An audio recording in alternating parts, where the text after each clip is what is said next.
All right, Bubba Jenkins, you're on the line with Steve Jewin of MMA Mania SB Nation. Hey, it's What's good to up? talk to you again, Bubba. Thanks for taking the call today. Yeah, no problem, man. No worries. All right, well, you're facing Joe Wilk on June 26th, Mulvane, the Kansas Star Casino. So how's the preparation going for that fight? It's going really good, man. You know, I'm focused on almost treating him like a little Georgie again. You know, very worried about the chokes and the guillotines and things like that. So I'm becoming very, very acquainted with, you know, the guillotine defense and things like that, because we took a loss on the guillotine, and I'm pretty sure a neck hunter like Joe Wilkes is looking at my last fight and looking at, you know, my previous fights and things like that to you know, try to catch me. You know, he's under his back against the wall with nothing to lose, so he's obviously going to be looking at an opportunity or a situation to where he can catch me. You know, I'm just going to try to go out there and stick to the game plan and be the more dominant fighter and, you know, be the better athlete and get a win. Well, I was going to ask you about Georgie, actually, because we talked before that fight. I was surprised it ended so quickly, but you don't have to kick yourself too much for that because you've been on a 4-fight win streak before that loss, so it's not like it completely derails you. It's just a little setback.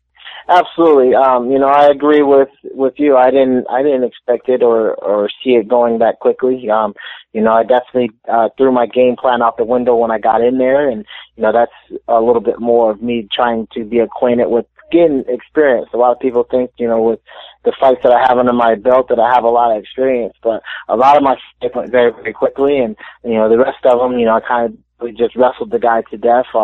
And, you know, so I'm still figuring things out, and, you know, when we started hitting a little bit, you know, I got out of my game plan and I went into wrestling mode, which I'm, you know, been working on and sparring and things like that. Even in the camps and leading up to that fight, you know, I was doing a lot of taking down and stuff like that. So, you know, we're working on, you know, bringing the fight upstairs and getting my striking more comfortable, because once I get comfortable with my striking, then I'll become a deadly athlete, deadly MMA fighter. People will be afraid of me in every aspect of the game, especially when I start shutting the jiu-jitsu game part of it down, which, you know, I'm doing a very good job of it now. We got some really good guys I train with, and we're really working on, you know, making me comfortable everywhere we go. And, you know, I would say that I'm 85% of where I want to be. I would say I needed 3-4 more fights before, you know, it becomes very, very difficult to beat me. I'd say it's already very difficult to beat you, actually, but you did mention Joe being a headhunter, and I looked at his fight record, and 15 out of his 18 wins are by submission, so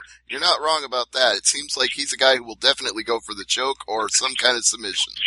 Absolutely, and we're prepared for that. You know, we've done a good job of really looking at his film and understanding who he is, and just all around getting tired, and then going, you know, I would stand up with some of my partners and wrestle with some of my partners, and then when my coach when Antonio McKee, which is my coach at Body Shop, when he starts to see me get tired, he throws a really good jiu-jitsu guy on me, and their whole aspect is to go for chokes and you know, neck strikes and things like that. And, you know, I give him my back and we work from there, and you know, I get a double leg and we work from there. So, you know, we're really working all aspects of where I could possibly end up, against, you know, a neck hunter like Joe. And, you know, we're just trying to make sure that we cover all our bases. We're not underestimating a guy like him because, you know, he's got nothing to lose, and, you know, he's got really good jiu-jitsu. So we're looking to be dominant in every aspect.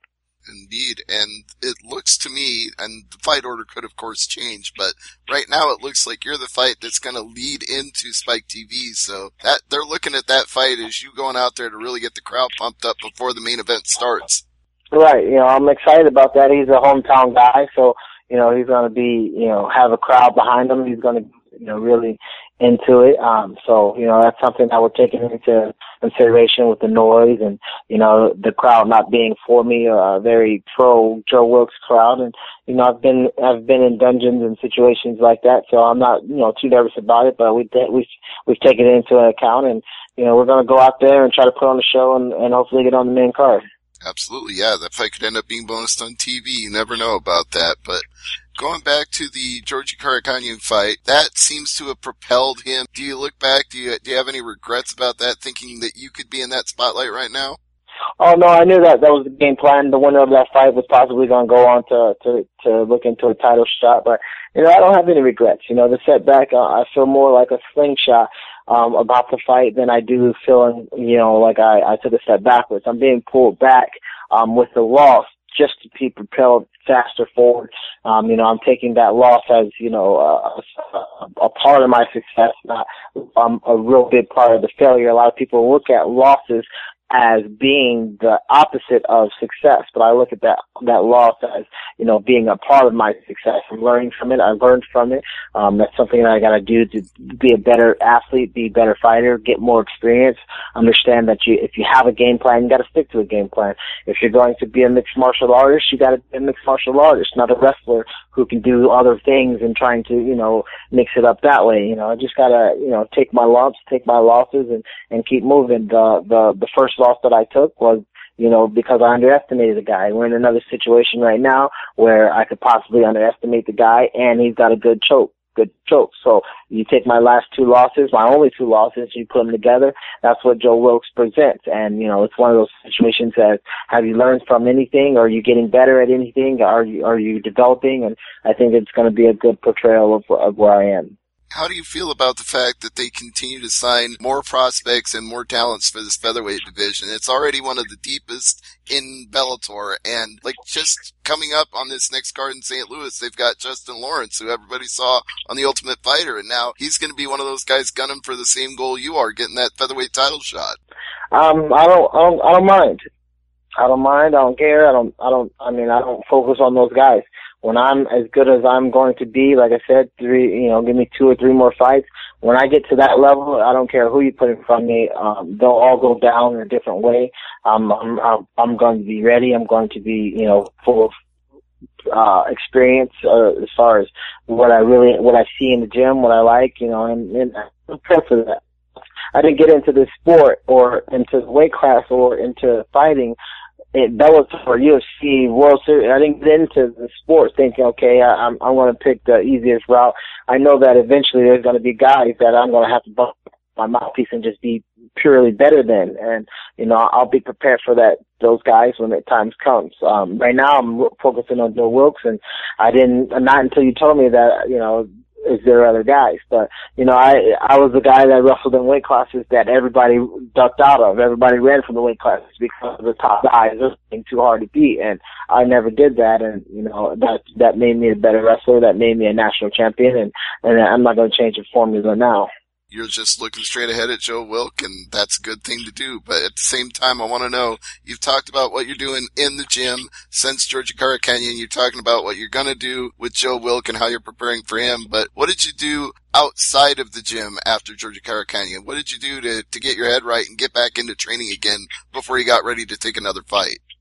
Well, I just really analyzed what my mistake was. What was I doing wrong? Why did I throw the game plan out the window and go strictly to wrestling? 2, was I prepared as well as I could have been? And 3, was it, nervousness? Was it experience? And I just started, really writing things down and understanding, because physically I was as fit as I possibly could be. Conditioning was there. Mentally, I was ready to go. I wanted that fight. I wanted to win that fight. So everything that happened in that fight was a shock to me. I know that if you have a game plan, you got to stick to it. You can't just throw it out the window. 2, I know that, you can't just be a wrestler. That's like, going into college and, all your college friends are talking about, what they're doing in college, and you're still, hyping your high school athletes up. It's like, oh yeah, well I was a, District 2 champion with 3 wins. No one cares about what you did in high school when you're in college. No one cares about what you do in college when you're in the pros. And that's where we are now. I can't keep living off the fact that I was a national champion, things like that. I have to evolve because the sport is evolving. The sport is developing. If I was to be brought up in the era of, back when Shamrock was in his prime and Tito Ortiz were in their prime and things like that, that's where more guys could be about their main discipline and continue to win successfully, being about their main discipline. Now you're guys that have grown up in the sport and they're well developed and well rounded with everything that they do. Not just good wrestlers, not just good strikers, but they're mixing it all together. And I have to analyze that and see that I have to become one of those guys, or you're just going to become extinct. If you're not moving with the sport or evolving into the sport, death is soon around the corner if you sit still. Well, I don't think you're going to be death around the corner anytime soon. Feel like everything you're saying means you're going to be ready, willing, and able to take Joe Wilk and even take it in his hometown and not worry about the fact that you might not be the most popular guy there at that fight at that time, but it's not going to affect you or slow you down one bit based on the sound of it. Yeah, absolutely. I'm agreeing 100% with what you're hearing. Well, very good then. I suppose then the next thing to do would be to get out some sponsorships and plugs and get everybody ready to know who's rolling with you and who's got your back when you're going to Mulvane. Well, right now, I'm with Body Shop. Antonio McKee's my coach, and I'm loving the training there. You know, all the guys are really awesome. I'm sponsored by Rivera Crew Jeans, and, you know, it's a guy that I know from back in high school. And, you know, right now we're just going to move forward with Antonio McKee and Ruben Campos and keep everything on the right path. Correct me if I am wrong, but didn't I see Antonio McKee's son in a fight not too long ago? Yep, you're absolutely right. He's one of my training partners. AJ McKee's, good prospect. He's tough. He's hard to deal with. He's great on his feet. He's got good submissions, and, you know, he's one of my main partners, especially as a southpaw and, you know, someone who does like to choke and things like that. So, you know, we're perfect for each other. It's a good match. Very cool. Does he have another fight coming up anytime soon? I'm not sure. I know that, you know, he's always in the gym and he's always training. He's a mat rat. So, you know, and I'm pretty sure that he's got something on the menu, but I'm I'm feeding my boy. I'm taking care of my wife, and I'm looking forward to fighting Joe Wilkes. Absolutely. We'll let AJ worry about his fight, and you worry about yours, because I know it's going to be a big one coming up June 26th in Mulvane at the Kansas Star Casino on Bellator MMA 139. But before I let you go, one more thing. I always love to do this when I talk to you. Give out those social media plugs so you can get more followers. Absolutely. I appreciate that, my man. I'm at 2 Sincere Jenkins on Twitter. So it's 2 SINSURR Jenkins.